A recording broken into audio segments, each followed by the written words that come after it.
Poppi Worthington d.eath P.olice blunders stopped me from prosecuting, says CPS head. Little Poppi died suddenly in suspicious circumstances aged 13 months in 2012 at the family home in Barrow, Cumbria. In 2016 a family court judge Mr. Justice Jackson ruled that on the balance of probability she was sexually assaulted by her father Paul Worthington just before she died. Nazir Afzal, the former head of the Crown Prosecution Service in the Northwest, said, "I had a strong suspicion that Poppi died after being sexually abused by her father.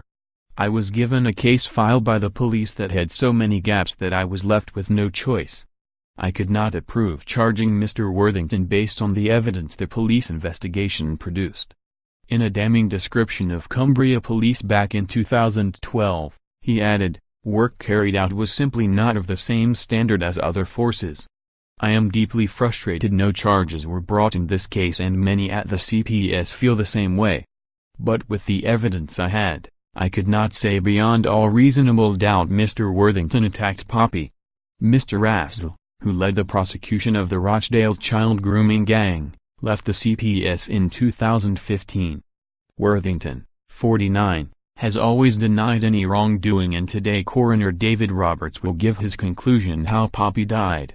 Police blunders included failing to seal off the family home quickly, not seizing crucial evidence, failing to find Mr. Worthington's laptop on which he watched porn before the tragedy, and failing to take swabs of his DNA until 11 hours after the death.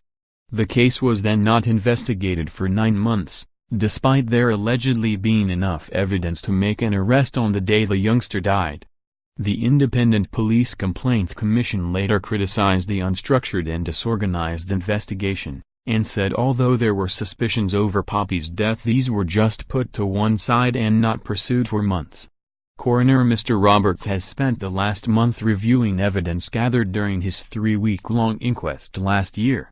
Only 2 possible conclusions are legally open to Mr. Roberts: an open verdict or a more detailed narrative verdict.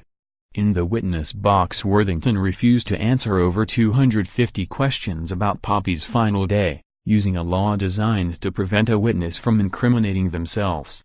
Home Office pathologist Dr. Alison Armour told the inquest that marks to Poppi's body were from a penetrative attack.